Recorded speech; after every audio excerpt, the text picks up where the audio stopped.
Welcome, friends, to a presidential adventure set in the world of Chaosium's Call of Cthulhu. Taking on the role of steadfast investigators, AI presidents will travel to strange and dangerous places, uncover foul plots, and stand against the terrors from beyond time and space.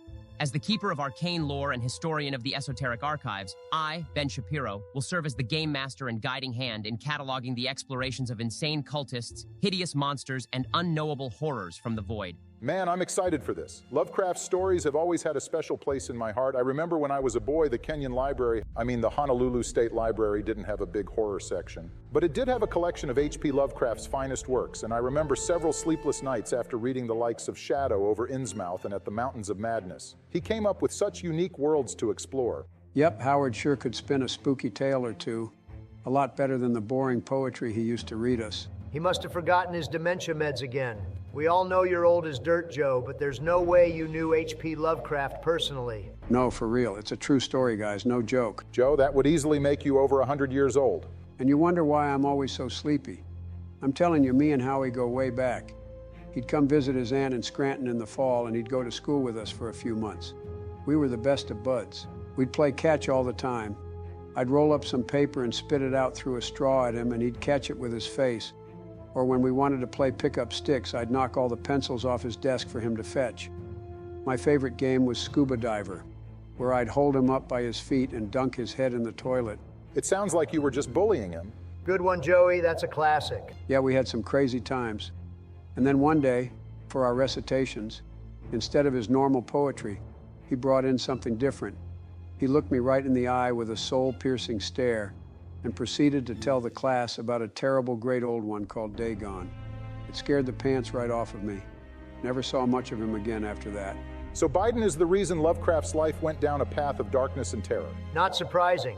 He's doing the same thing to this glorious country. But to get the conversation back on track, I'll admit to not reading a ton of Lovecraft growing up. In fact, the only book I've ever read is my own literary masterpiece, The Art of the Deal. However, when they dropped Call of Cthulhu back in 1983, I was immediately hooked by the pulpy art style and that the game revolved more around solving mysteries than battling enemies. Yeah, you've got enough legal battles to fight these days, don't you, Donnie? Shut your wrinkled ass up, Joe. Ahem. Now then, if you're finished, I would like to set the stage of our adventure before I have you all introduce your characters. The year is 1926. The three of you have each received letters from one Professor George Walker inviting you to his estate in Stonehurst, Massachusetts. He has gone to considerable effort, exhausting numerous resources searching for any individuals who he believes have had experiences with eldritch horrors and terrors known only to ancient orders. The professor believes your fates are linked, tied to a greater destiny, which he hopes to discuss with you in person. Included in your envelopes are tickets for a 6 o'clock passenger train bound for Stonehurst with the promise of information to follow. Information so sensitive, he feels it can only be delivered once you're aboard and have made contact with his personal manservant. His own knowledge of the occult has made him enemies who seem to grow bolder by the day. They may be aware of his summoning you and attempt to stop you by any means necessary.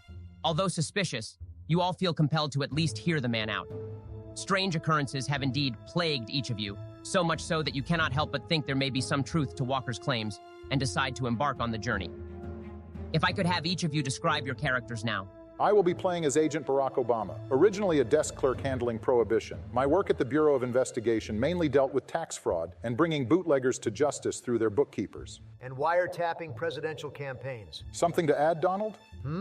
Say what? I didn't hear anything, Barry. Maybe it was your own guilty conscience. Like I was saying, I was bringing bootleggers and Russian-influenced real estate racketeers to justice. Oh, so funny. But I finally became a field agent on a special assignment working to infiltrate operations around a shipping outfit called the Black Star Line. It was here that I had my first brushes with powers from beyond the void. After I'd gained their trust, I was able to trace some of their doctored bank records, uncovering briefest mentions of investments coming from the owners of a converted gold refinery out of Innsmouth. Whatever interest they had in an Atlantic shipping company, their influence eventually consumed the operation.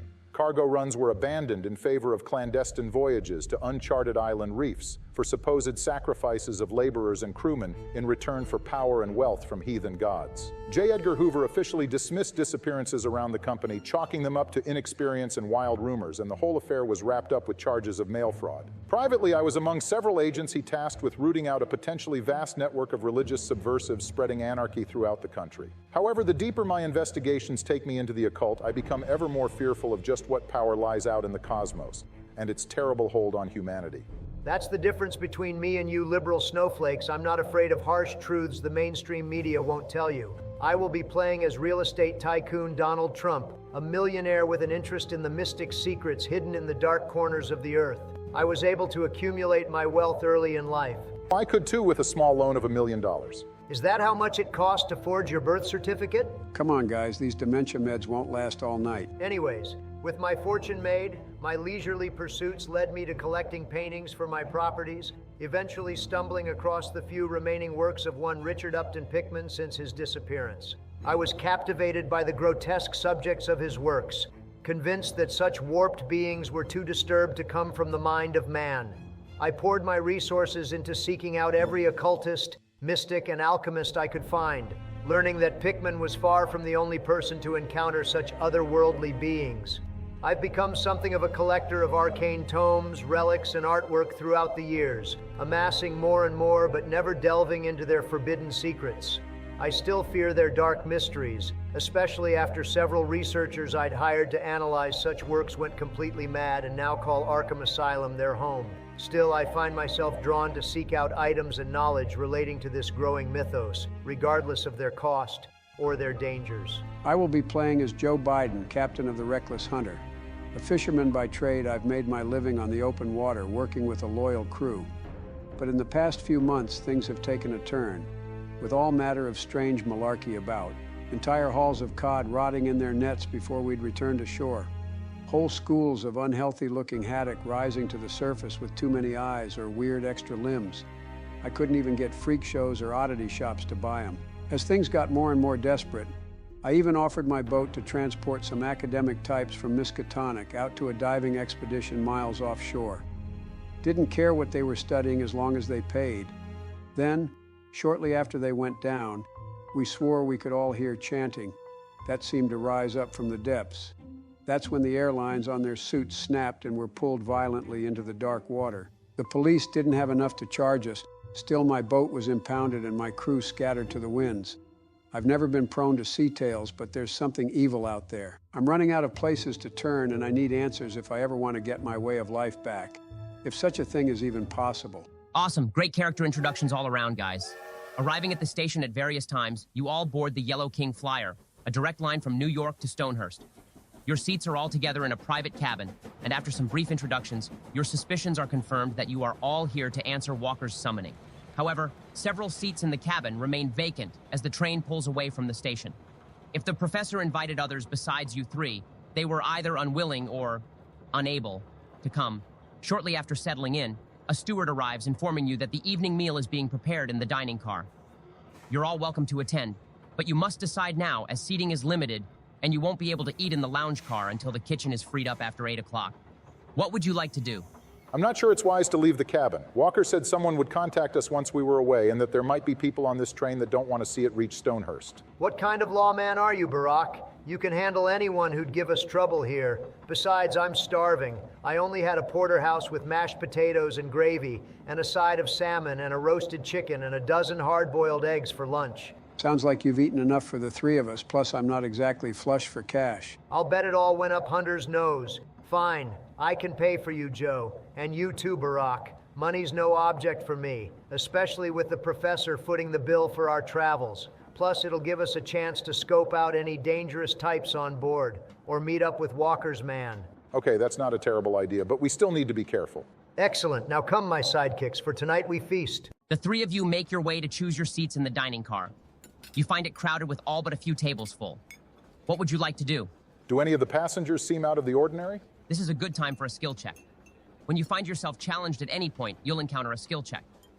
To quickly break down the rules, skill checks require a roll of the percentile dice compared to your stats of the skill in question. A regular task requires a roll equal to or less than your skill value. Difficult tasks need rolls equal to or less than half your skill value, and so on for even harder challenges. Successes will gain you rewards such as items or information to aid your investigations. Failures will close off avenues of examinations, and could even affect your health or sanity. So keeping all this in mind, you could roll for spot hidden. That's a 47, just under 50. A regular success. Great job, Obama. I would have rolled better. While surveying the dining car, 3 individuals stand out. Towards the front of the cabin, an elderly, wealthy woman seems to eye your group, with a particular focus on Donald. Seated in the middle section is a heavy-set man with a pipe. Despite the liveliness of the cabin, he does not appear to be eating or speaking to anyone, almost with deliberate avoidance. The last occupant focuses hard on your party, his unwavering, cold gaze appraising you like a predator catching the scent of its prey. Where will you all be sitting? Since I'm paying, I'll take the first table with the woman. She's clearly into me, and having a young stud like myself on her arm might make her more willing to talk. And it keeps me away from the immigrants, which is always a plus. You really can make Jim Crow look like Jim Eagle, Donnie. I'll take the big guy. I know a thing or two about being the big guy, and he looks like he might trust a fellow blue-collar worker. That's fine by me. I don't trust the guy in the suit, and I really don't trust you two with him, so I'll head his way. Excellent. In that case, we'll start with Donald, making his way over to the woman. Good evening, ma'am. My name is Donald J. Trump. Would you like the honor of basking in my presence tonight? Her eyes widen with surprise for a moment, then narrow as her smile fades. For a moment there, I might have been foolish enough to say yes before hearing such a boorish remark. Best to find another seat. What the hell is this crap, Ben? You said she was eyeing me up. I feel like when the Don turns on the charm, it never fails. Well, facts don't care about your feelings, Donald. You need to remember you're an investigator. Uncovering mysteries along your journey requires using your skills and abilities when dealing with people and remaining aware of your surroundings. Fine then. Let's see. Can I convince her I was joking? It'll be tough. You need to roll a 20 for persuade. Wow, a 5. I really am great at this game, probably the greatest. That's a hard success. You quickly explain to the woman that you've forgotten your manners. Business dealings have dominated your mind lately, and your work sometimes involves interacting with associates less than becoming for New England society. She accepts your apology and invites you to join her. I didn't catch your name, miss? Walcott, Mrs. Elizabeth Walcott. I'm sorry to hear business has overwhelmed you lately, Mr. Trump. My husband obsesses over his work far too much as well, always bringing along servants, even on our vacations. Ha! Yes, those two are definitely my servants. My lowly, lowly servants. Asshole. But they won't be a bother. You mentioned your husband. Will he be joining us?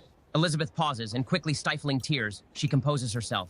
Forgive me. I'm afraid I'm not quite used to talking about Harold in the past tense. He died several months ago, you see. In fact, that's why I'm going to Stonehurst. There's a very important gentleman there who knew my husband quite well. They shared a fascination with old manuscripts and grimoires. Frightfully dull things, if you ask me. Written in some strange language, most likely Oriental. Unreadable and sometimes disturbing in their nature. Harold left them to him, and I'm happy to be rid of them. How interesting. Would this gentleman happen to be a Professor Walker? She scowls, pursing her lips and eyes you closely. A friend of that charlatan, are you? Well, she's clearly not the contact, but she knows something. Ben, I want to roll for fast talk. You'll need a 50. And there's a 50. Clearly I am the chosen one. Mrs. Walcott, nothing could be further from the truth. I am something of an enthusiast of esoteric manuscripts myself, and I purchased some from Walker recently. When I received them, I could tell they were forgeries right off the bat and decided to go to him in person to settle the matter. Elizabeth relaxes, the look on her face changing from suspicion to concerned sympathy. Doesn't surprise me. His scheming has gotten worse since... Pardon me, I'm getting ahead of myself. You see, I'm bringing the manuscripts to a man named William, my husband's friend from university and the current mayor of Stonehurst. Never to that ungrateful professor. What does Walker have to do with the mayor and your husband? They were part of an archaeological team that discovered ancient tomes originating from Damascus. Harold was more of a financier, but Walker and William spent considerable effort studying the works and doting on the social elite of Stonehurst to draw attention to what they believed could be the discovery of the century. William, ever the public speaker, quickly dazzled the public and the newspapers, and when the time came to elect a new mayor, he was a shoo-in. But Walker had grown jealous of his partner's successes. He became erratic, making wild accusations, secretly plotting, and suffering scandal after scandal that came to light after William took office. He was dismissed by the university, becoming a recluse in his remote estate. All the better for it, if you ask me. The mayor was the brains of their operation, and certainly the man you'll want to meet when we arrive at Stonehurst. I'll be sure to pay him a visit. Anything else you can tell me about the town? I think that's enough gossip for one evening. Don't you agree, Mr. Trump? Dinner will probably be ready soon, and I'd much rather hear about your work in the city. I want to roll to persuade again. There could be more she's holding out on. Damn, that's a 40. There doesn't appear to be much more you'll learn about the town from Mrs. Walcott. Your insistence is wearing at her patience. Probably best to settle in for the meal. Now then, let's turn our attention to Barack as he approaches the taciturn man. Mind if I sit with you? What does it Americans say? It's a free country. As you sit, you notice the man is keeping a small travel case close by on the seat next to him. Not from around here, then? Is it business or pleasure that takes you to Stonehurst? Business. Does this business concern me? Because you've been watching me since I walked in. If looks could kill, I'd be a dead man. You're right. Wouldn't that be a shame? This guy's giving me nothing, Ben. Can I roll to intimidate? Going straight for that liberal tolerance I see? Sure you can, but some tasks can be more difficult than others depending on the situation. For this, you'll need a hard success. Okay, so a 20. Damn, that's a 63. Your intimidation has failed. As if sensing you might try something, the man quickly withdraws a pocket pistol, keeping it tucked near his body, out of sight of the passengers.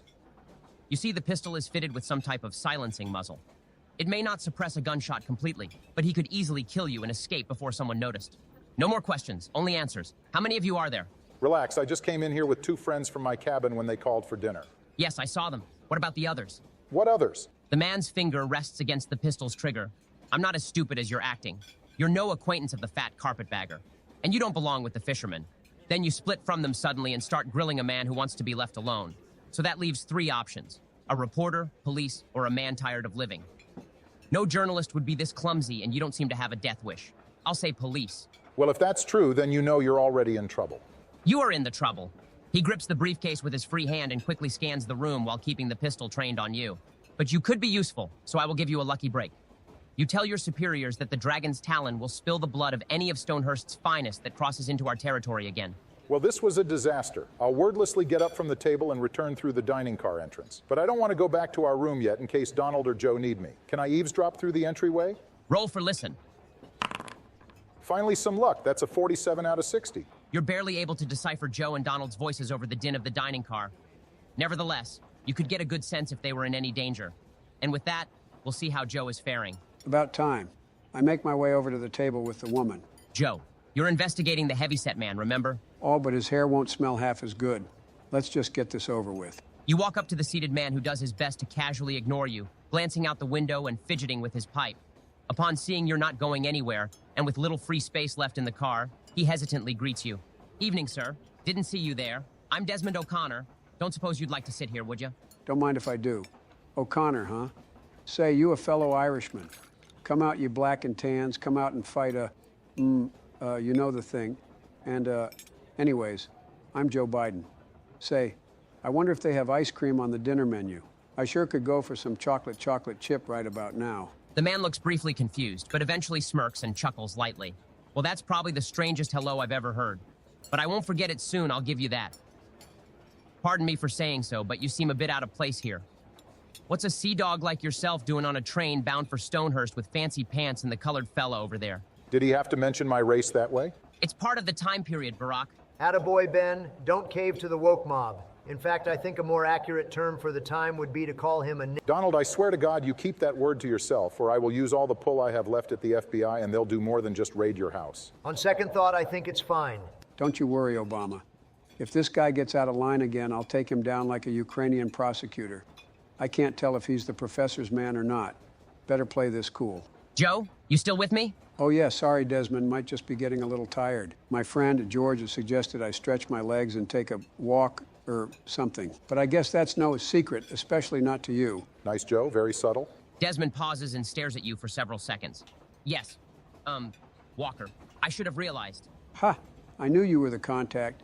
You're the professor's manservant. A mischievous gleam comes to Desmond's eye as he quickly nods, motioning with his hands to keep the conversation quiet. Sure, but no need to spread it about the cabin, fella. Then let's go back to our compartment. I can grab Donald and Barack, and we can talk in private. He shakes his head.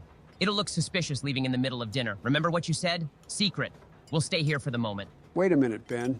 I just had a thought. This guy might be lying to me. Figure that out all by yourself, Sleepy? I'd better roll for a psychology check.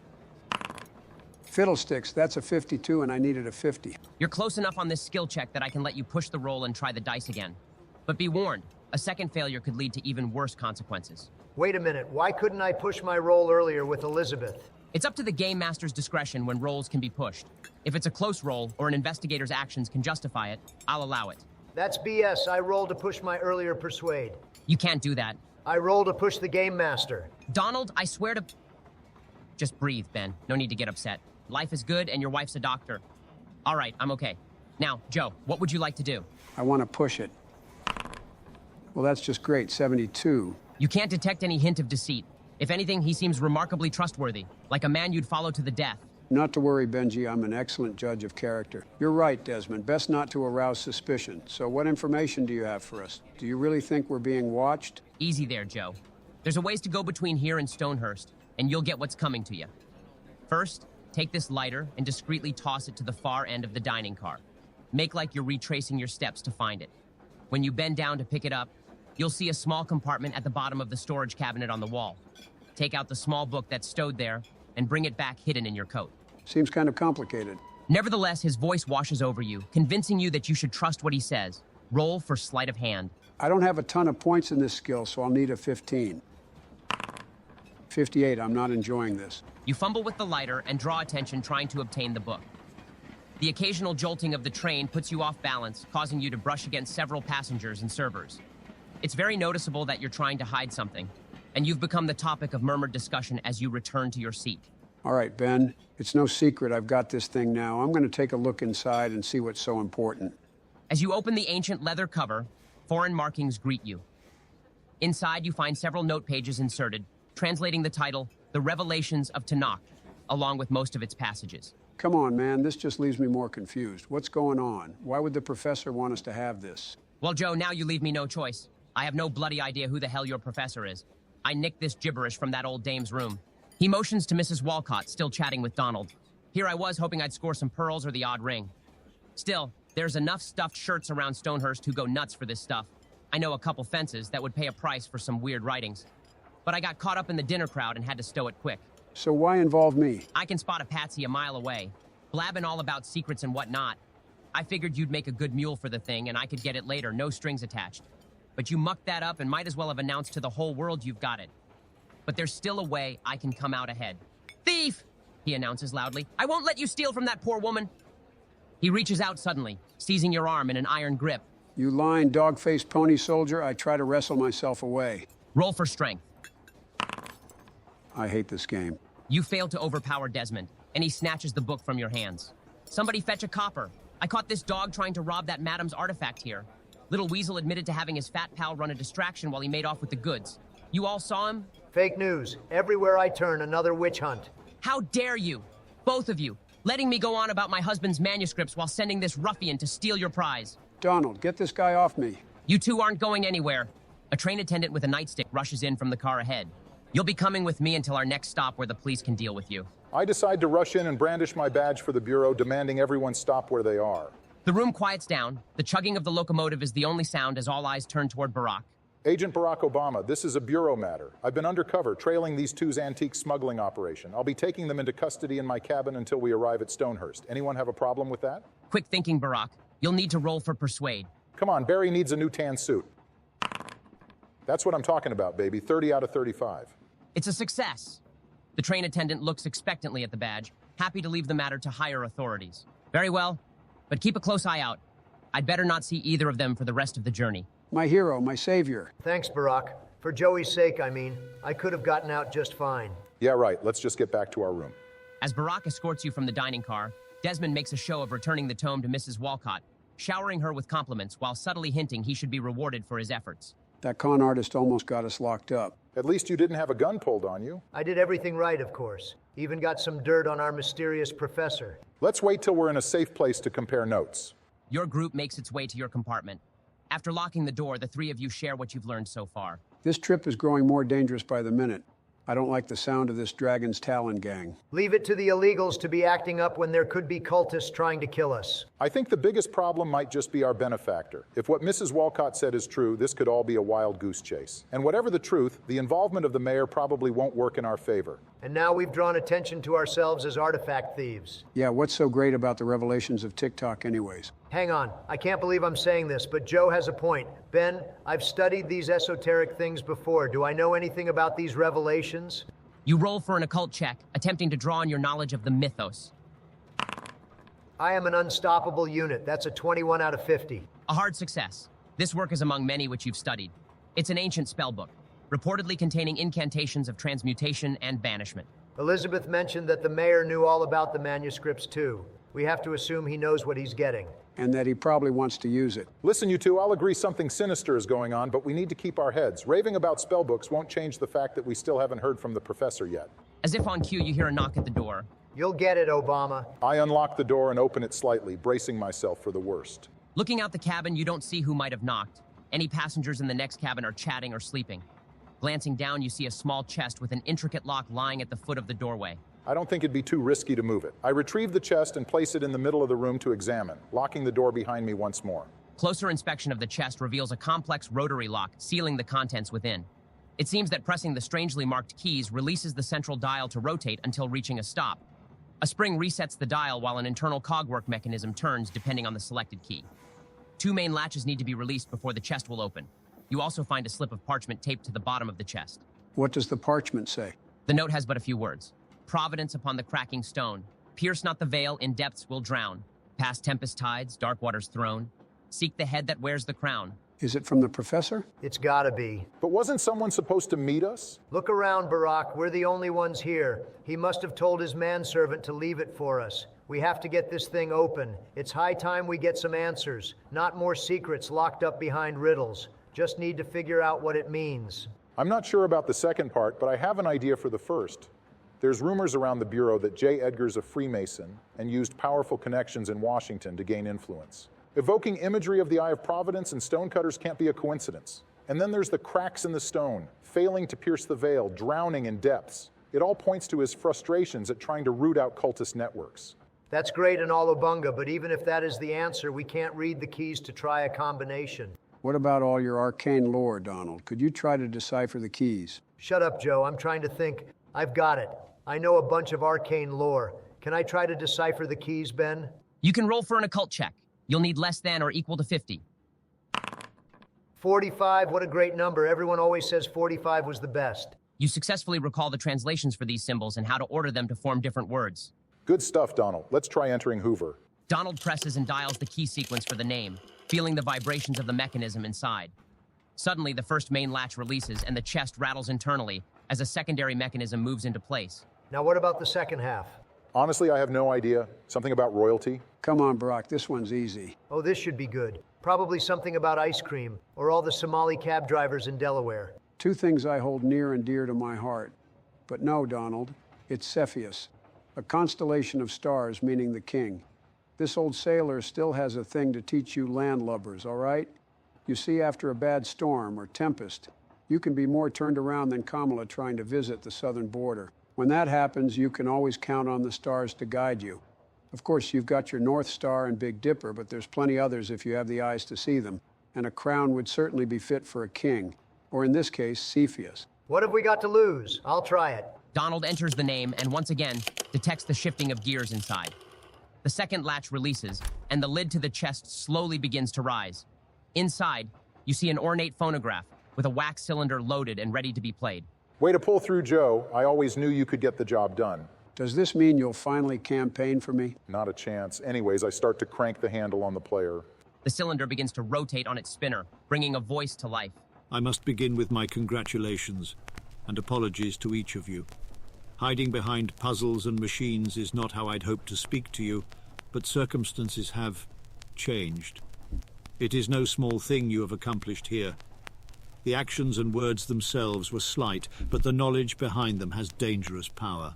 Other voices can be heard in the recording, talking against the first in a distorted way. A student of the mystical could read the dial on the chest.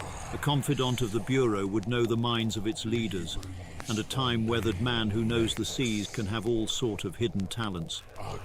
Walker did well to conceal his solicitations. We had only a sense of who you were before you boarded the train. And so, a test was in order. One you so regrettably passed. I've got a bad feeling about this. We cannot allow you or Walker to meddle any longer. Only the Seekers may walk the path. Only the blessed may heed the call. I've heard enough. I let go of the crank player. The handle continues to turn on its own. Lights in the cabin go out as the chanting voices start to consume your every thought, forcing glimpses of unknowable horrors to your minds. Vast, indescribable limbs of gods, grasping through cosmic tears in reality, great tentacles dragging mankind into an abyss of water and blood. I'll have you all roll for a sanity check. Ah, shucks. Not too bad. Rigged. Obama suffers 1 point loss of sanity, while Joe and Donald lose 3 and 7 respectively. Donald has suffered emotional trauma from this and develops a phobia of darkness in the near pitch-black train car. Both he and Joe retreat to the nearest cover they can find. I roll to smash the phonograph. You're too paralyzed with fear, unable to leave the cabin bench you've taken refuge under. Besides, a thick darkness lays over the car.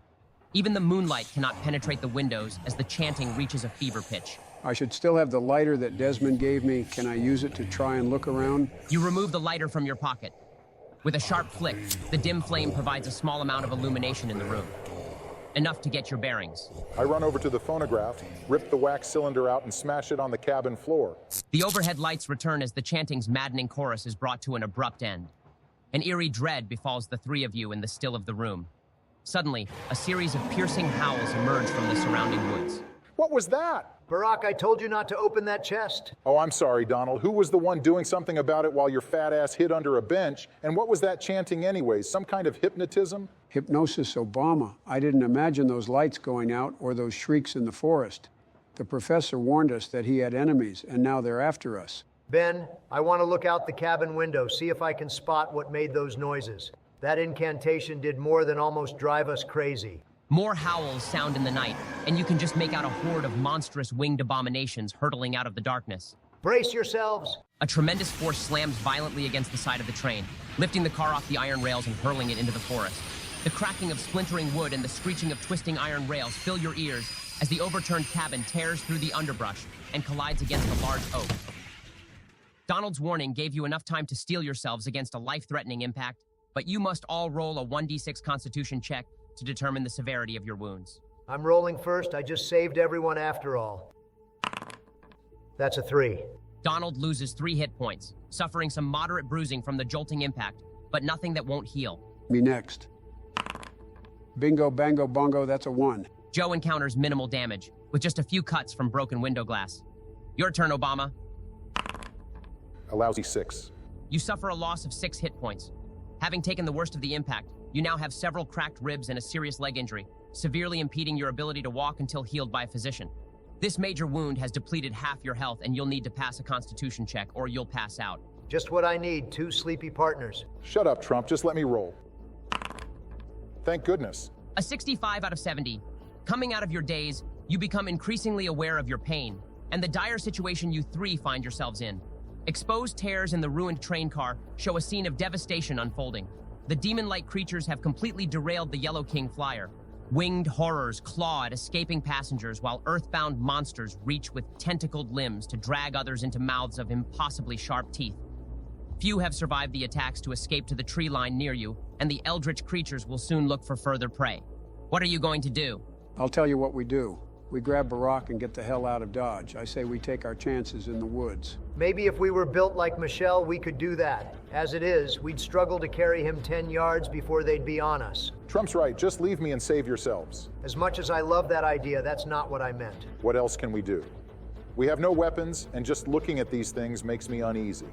They tore the train apart like a child's toy. We can't fight them. But we might be able to banish them. And just how are you going to...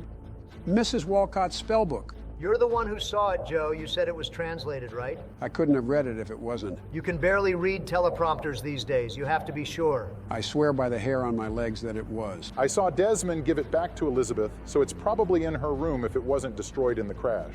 We have to take that chance. The sorcery in that infernal recording manifested these monsters, so sorcery is what we'll need to cast them out. Assuming you can work the spell, I suppose it's our only option. But there's still swarms of the creatures gathered around the train cars. Try and keep to the woods as much as possible, and take Joe with you. 2 of you stand a better chance of making it to that spell book than 1. I'll roll for spot hidden. Try and find something for Barack to use as a weapon. Inflation must be spreading to my dice rolls. That's a 45. I needed 30. After losing precious minutes searching, you don't see anything in the car for Barack to defend himself with. Sorry, Barry, but we can't wait any longer. Just try and move to a corner out of sight and stay hidden. If something were to happen, I don't want to lose you. Just stay safe. Oh, Donald, you do care. Shut the hell up, Joe. I just don't want to be stuck with you as my only partner the rest of the game. You guys be careful too. Donald and Joe set out into the forest, taking cover behind foliage and increasingly larger pieces of debris as they near the remains of the private room cars. Though the presence of a companion helps, the intense shadows of the forest prey upon Donald's fear of the dark, causing him to freeze in place behind a tree. To recover from this bout of madness, you'll need to roll less than your current sanity. Damn it, Ben, we don't have time for this. Can we ignore my phobia if I promise to give Israel more money? Just roll the dice, Donald. All right, a 43. Looks like I'm keeping my sanity and my gold. A slim success. You managed to suppress the creeping mania for now. But continuing this way for much longer will have dire impacts on your mind. Joe, can you use the lighter again? Oh yeah, that should do the trick.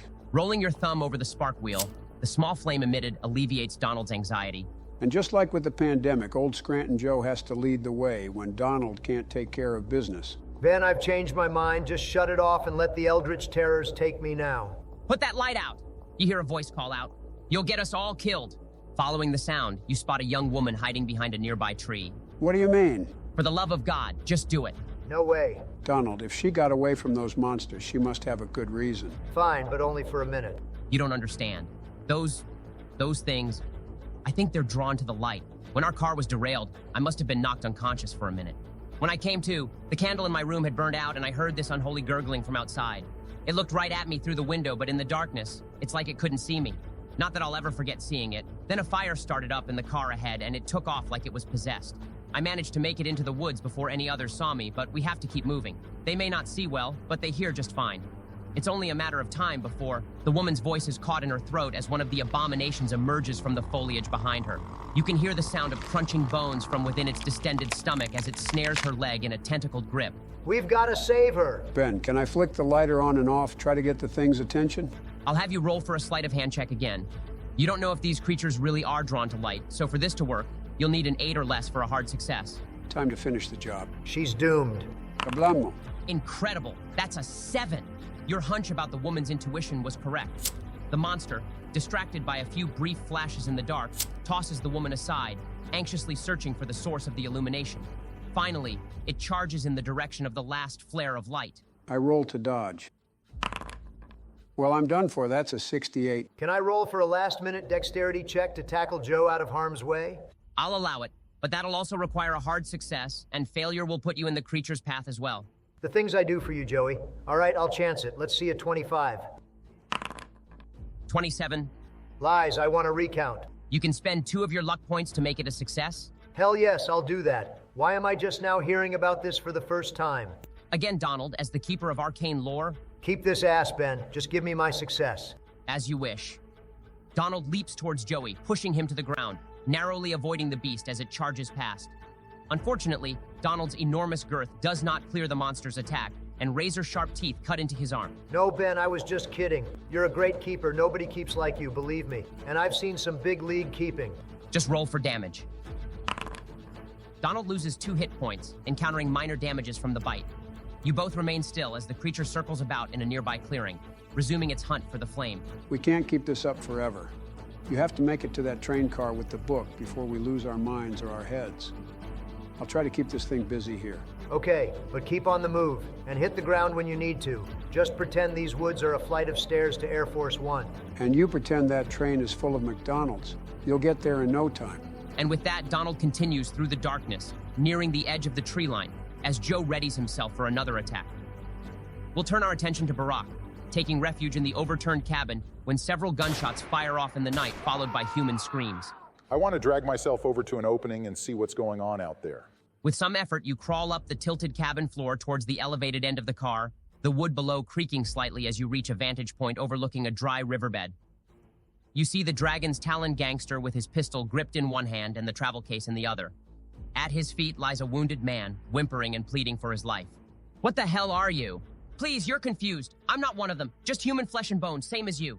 Without hesitation, the mobster opens fire, silencing the man with a deadly shot to the chest. Lies, lies in eyes, staring, great devourers. No, not eaten, taken, stolen, false faces. He continues to rant in his delirium. That man he just executed, could it be these monsters can take on human form? Can I tell anything from the wounds?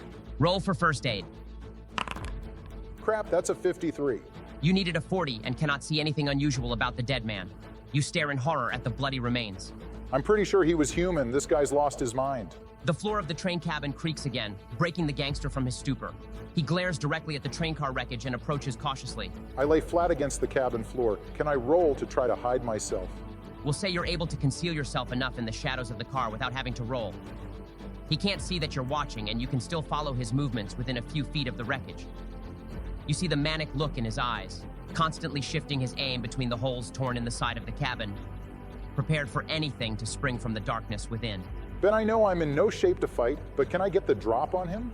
Like literally pull myself through the opening and land on him? It's my best chance to wrestle the gun away with a surprise bonus. I'll allow it. The gangster, still uncertain where the noise came from, moves underneath your position to lean his briefcase against the train car. You grip a bench railing, preparing to throw yourself from the cabin. Because you'll catch him off guard, I'll have you roll for brawling or dexterity, whichever is greater. Brawling then. Damn, an 83. I hate to do it, but I'm dead otherwise. I'll spend 13 luck points to make that a success. With tremendous effort, Obama hurls himself on top of the gangster who rolls his own fighting check. It's a failure. Unable to defend himself, the thug is brought down by Barack. He is disarmed and suffers 4 points of damage as the two of you collapse to the ground. I make a grab for the pistol. The hurt gangster recovers, also moving to retrieve the gun. You both roll for dexterity. I got a 35. 42 for the Dragon's Talon member. You swipe up the pistol rolling onto your back, aiming it at the man as he raises his hands and backs away. Hold it right there. One wrong move and I'll shoot. He smirks. You toy with me, demon. Who? Me? Is that why you killed that man? You thought he was a demon? Devourers attacked the train, tears the flesh, wears the mind. The man's words are becoming less lucid. The others must have gone early. The plan. Punishment due. Time is coming. Plan? What plan? Start making sense. He utters a humorless laugh. A fearsome winged abomination swoops down upon tattered leathery wings from behind the man. His stoic expression finally broken, you see the color drain from his face as he takes in the monster seconds before outstretched claws slice his throat. With impossible swiftness, the creature glides up into the trees and dives again, returning to deliver another killing blow. Okay, Barry, you were always right on the money with your drone strikes. This is no different. I aim the pistol at the creature and fire. Roll for firearms. Yes, a 10. That's a hard success. Taking a deep breath, you steady your aim and put a devastating shot between the creature's eyes. Roll for damage. The creature loses 8 hit points as its wings go limp, sending it crashing to the forest floor, skidding to a halt a few feet in front of you. As you stare at its twitching, malformed body, the creeping terror from the message on the cylinder threatens to enter your mind once more. You just witnessed this monster slaughter the gangster, and it almost killed you too. I'll have you roll for sanity. Oh no, that's a failure with a 2-point sanity loss.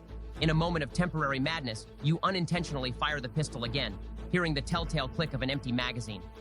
As you regain your senses, you see the creature grasping with unsteady limbs to drag itself in your direction. Despite missing most of its head, unearthly cries emit from the beast and it crawls ever closer. No, there's so much I haven't done. So much to explain. Those dresses in my closet do have my name on them, but I swear they're Michelle's. Let's give Obama a break and check in to see how Joe is doing. We see that 2 more creatures have arrived, drawn by the cries of the first, and are now scanning the area for some form of light. You're surrounded, and won't be able to dodge all 3 if you try the same trick with the lighter. Hang on. If he's surrounded by monsters, why doesn't he have to pass a sanity check? I had the White House legal team serve Ben papers prohibiting him from giving me any one-on-one cognitive tests. You're full of crap. Isn't that right, Ben? Ben?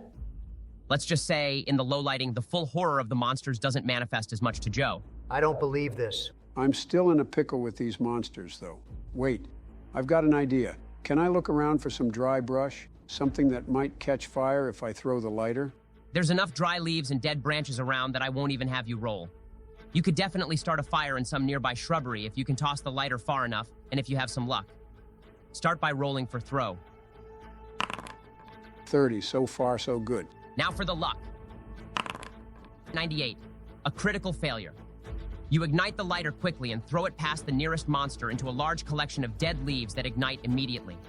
but the flames spread so quickly that the clearing becomes surrounded in a scorching blaze, effectively trapping you in a ring of fire with the monsters. The creatures become maddened in the inferno, now focusing on you in the glow of the firelight. Not good, not good. Donald, hurry up with that spell. Joe's pleading echoes in the woods as we move over to Donald climbing over the wreckage to the remains of the private rooms. Geez, thanks a lot, Ben. No pressure, right? I've got to work fast. Can I tell which room was Elizabeth's? Roll for spot hidden.